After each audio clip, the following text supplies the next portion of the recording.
All right, so in order to delete OnStar, we're just gonna first make sure that everything works. There's no codes, there's no nothing right now.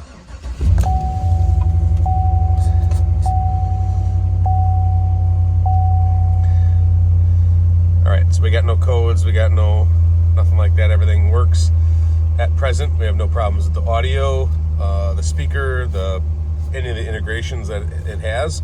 So now we're gonna go behind the glove box. So what we have now is before we start, the OnStar system is active. There's a green light on there, and if we push the OnStar button, it will try to call OnStar.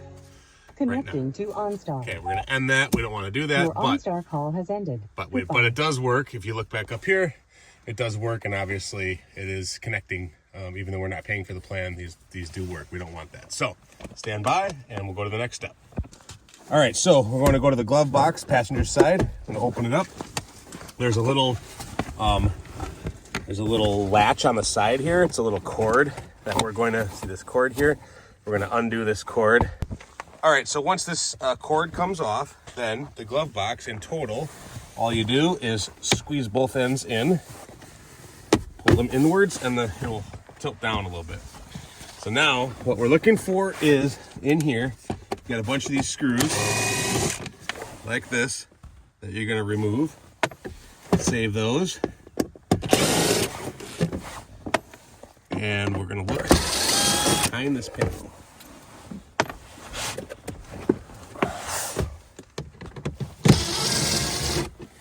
Panel does go up from down here all the way to up here. So there are a total of 5 screws. This should be the last one.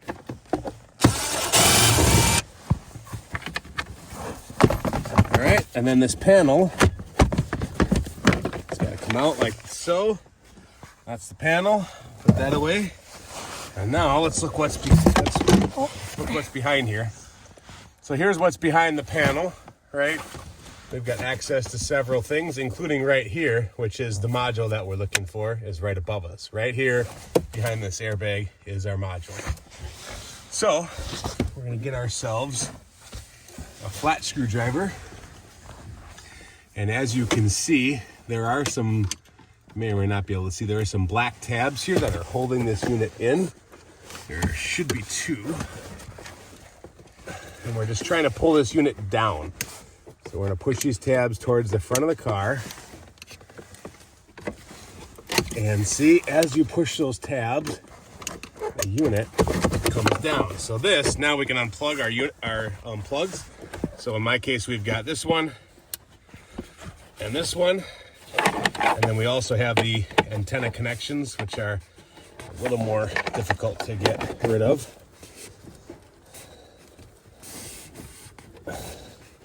We've got the GPS and the cellular antennas off of this.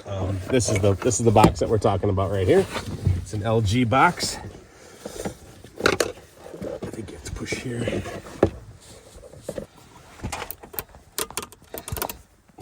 Well, I'm just going to break them because I don't really care.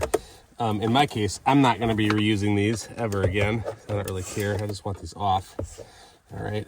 So somehow they want to come off. They're like they got these little, okay, it's a clip. The clip is right there.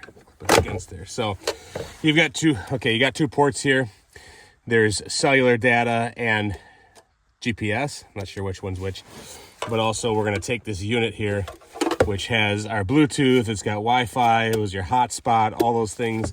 But it's also the OnStar module.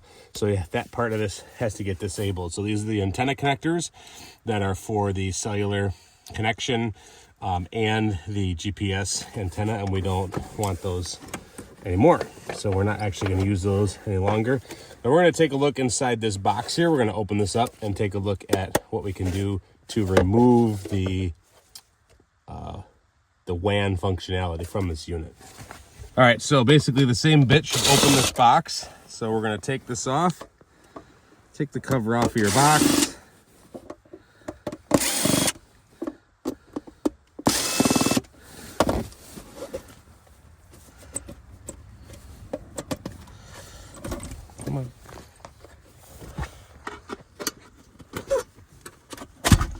Alrighty, so inside of here, you've got your whole board.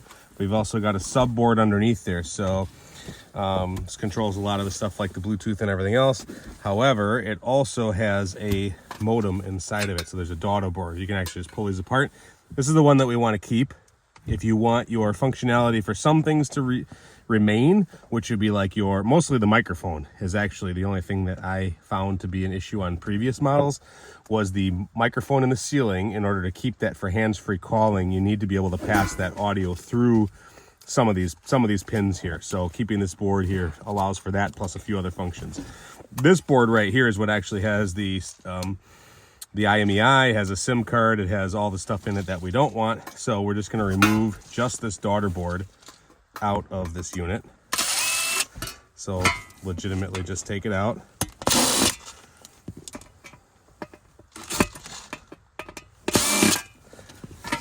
And this is what you don't want. This is the piece that is able to do remote commands, configuration, tracking, whatever, but it has the antenna ports, and that's what we're trying to lose. So get rid of that, and instead we're going to put this back in. All right, and keep this board, which basically means that the cover essentially just goes right back on. And now you've got minus these ports. So we'll tighten these screws up and basically reinstall this box and see what we got for connection at that time.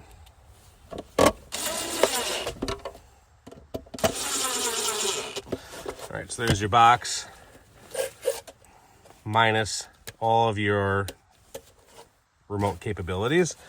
We're going to go ahead and take our box back down to the glove box. We're going to reinstall the interior plugs here for the wiring harnesses to the various things, like I said, that include the microphone. We're not going to use our cellular or Wi-Fi antennas any longer. We're just going to go ahead and pop that back up into the location here. And then if that gets secured in, it's hard to get the right track. These wires can just be shoved up in there as well. And then we'll be able to put our panel back on here and give it a test. So give us a minute for that. All right, just a side note, it is pretty difficult to get that thing back up in there into the spot. It only goes on a very certain angle, and the white plugs are on the right side. So anyway, we're gonna plug our cables back in. Like I said, our antenna cables are gone. So now we're just going to plug in our interior harness. Okay, that's done. So now your plate will go back on, and your glove box will then get closed. This is also the access for the cabin air filter back here, which I honestly might change as long as I've got this open already, so I might not close that up right now. So we're gonna skip that part, and we're gonna go to, let's test it out. All right, with our cellular module removed, we're starting the car, making sure that we don't have any engine lights or anything like that. We don't have any lights. All right, but our cellular board is right here. We've taken this out, and now up top we do have a red light. So the module down there is still active, it's still hooked up. However, that's just seatbelt. This here is indicating that we're in red status. So now let's press OnStar. It's going to try to call OnStar, but it will not be successful. Connecting to OnStar. I'm sorry, I couldn't connect to OnStar. Please try again. Exactly. Your OnStar call has ended. Goodbye. Right. All right, great. So we've got a red light still. Now we'll do an emergency. The OnStar system is not active. To activate your service, push the blue OnStar button now or call 1-888. Perfect. 4-OnStar. All right, so that's what you want. That's pretty much the end goal here. Your OnStar calls will not go through. Connecting to OnStar. I'm sorry, I couldn't connect to OnStar.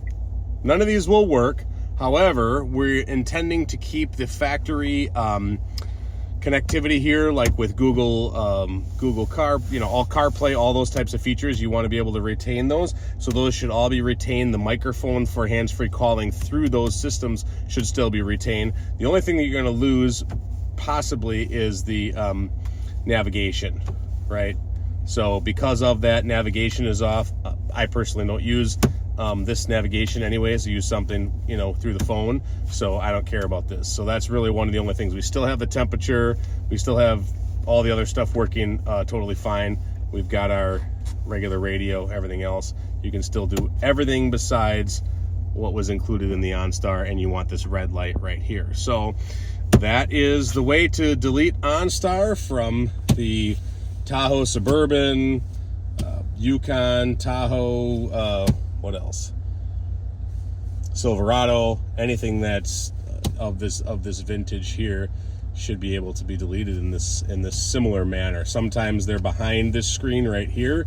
If you don't have the cubby, this one in particular has the cubby behind here, so it's not located there, it's located under the dash. So you may need to look either where we look today or right behind the screen. If you were to take the bezel off on like a Silverado or Sierra, it would be behind there. All right, so one thing that you'll lose here is the compass. So as you can see down in the corner, you've got calibrate the compass, which it's not letting you do because that module, the GPS antenna is disconnected. So therefore you can drive around in circles all day long. It won't let you calibrate the compass. It actually won't let you do anything now that we don't have connectivity there. It won't let you do anything with the navigation menu. So see, you just get this symbol and that's it. You don't get anything else relative to that. So I don't, unless somebody knows a way, I don't think that there's anything there. Again, I already typically know which direction I'm heading in, so don't really care about that either. This is not my home screen anyway. You know, you can go to info and go to, you know, a different page anyways.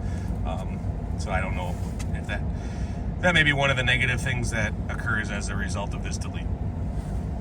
Hope this helps.